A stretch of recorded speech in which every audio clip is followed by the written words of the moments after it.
Alright, so the first slide is the curriculum development process. I am just going to go to the next slide. I'm at the introduction slide now. And pretty much it's exactly what I told you a moment ago, was that this particular process is good for hard copy training manuals, blended learning solutions, and complete self-directed e-learning modules. Because the easy thing is the step one, which is creating the hard copy documentation. The more complicated step is the blended learning solution that integrates both hard copy, the in-classroom environment, and online applications that allow you to streamline processes and save time. Because one of the nicest things is when you develop a blended learning solution, instead of getting people to write down their reaction, you can get them to go online, click a few buttons, and instantly you'll know every instructor, their current status. You could instantly go online, click a button, and see it. So I'm going to go to the next slide. One of the biggest things you have to do when you work with any new client would be to identify scope. And I usually use, and do have here in front of me, a series of questions that I normally ask every new potential client. And it just gets me to understand what they need to know. One of the things you need to do when you work with a subject matter expert, the process owner says, hey, we need to do training on time management. The subject matter expert is the person who knows everything about time management, is looked upon as a leader in the company to implement all kinds of different things, always done on time, on schedule, and on budget. Now, one of the things that we have to first do is we come up with our training list. And as you can see here for logistics, we've identified line of business as logistics. The target audience is heat desk, inventory control, and shipping clerks. The training topic task is how to find a wholesale invoice. And if we were trying to group them in the category, you can notice that we're already starting to group them in the category. So I'm going to go on to prioritization. Any questions about what am I doing, or am I going too fast? No, you're doing great, perfect. Okay. One of the things that you need to do when you develop training material is to prioritize what needs to be done, because a subject matter expert says everything's important. We need to do it all. Process owner tends to agree with the subject matter expert. Yes, he knows what he's talking about. We need to do it all. But one of the things you need to do is you cannot do it all. So you need to identify and prioritize what you can do. And that's where we use the complexity, frequency, and criticality model. So we're able to identify if a process or a task is complex, if it is done frequently, and if it is critical. Very important. So I'm going to now move on to the rating system. So I'm looking at a chart. I have the chart there? Okay. Yes. Okay, so now this is a very small snapshot of a very large document.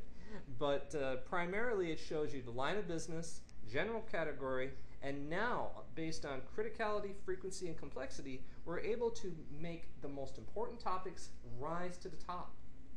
And based on that information now, if we have 50 topics for time management, but we only have 10 topics that are given an extremely high rating and the other ones are sort of a negligible, very low rating, well, we know exactly what to focus on.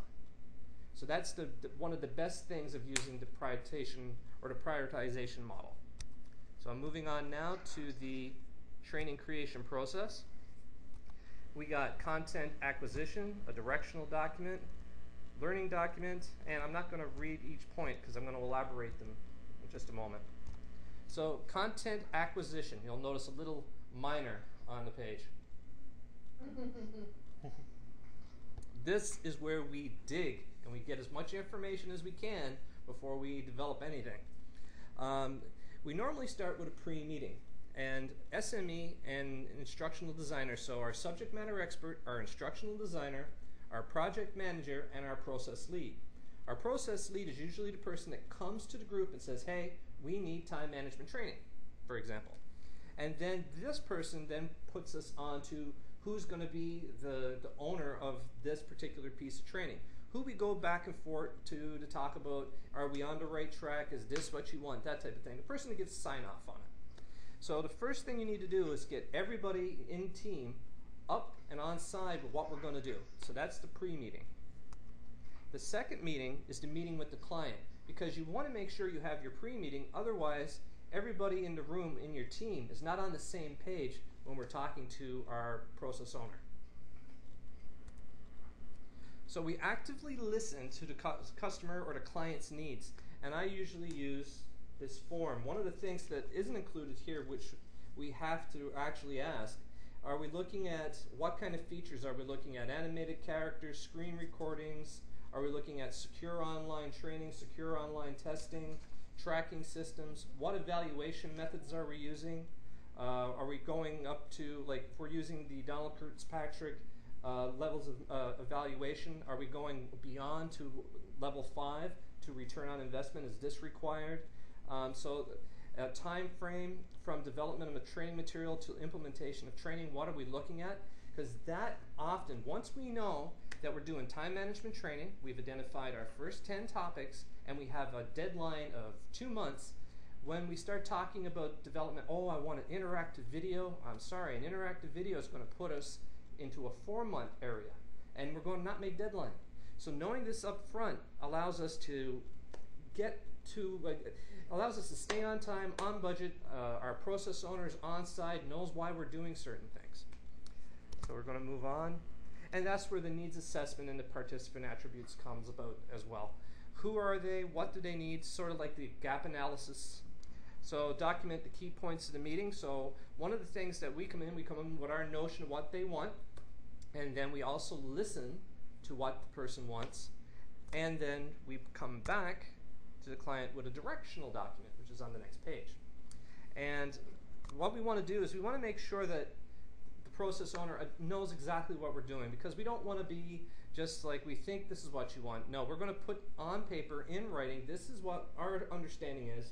We pass it to the process owner signs it off, and we can proceed to our next part. So we're looking at, we do an internal review of the document, so that would be the subject matter expert, the project manager, and the instructional designer. We all agree that this is what we were talking about. This is the key points of the meeting, correct? Sort of thing. And then we do, we send a document to the client, we do any revisions the client wants, and then we move on to the learning objectives. We use the directional document. One of the nice things about this process, everything builds on everything done prior.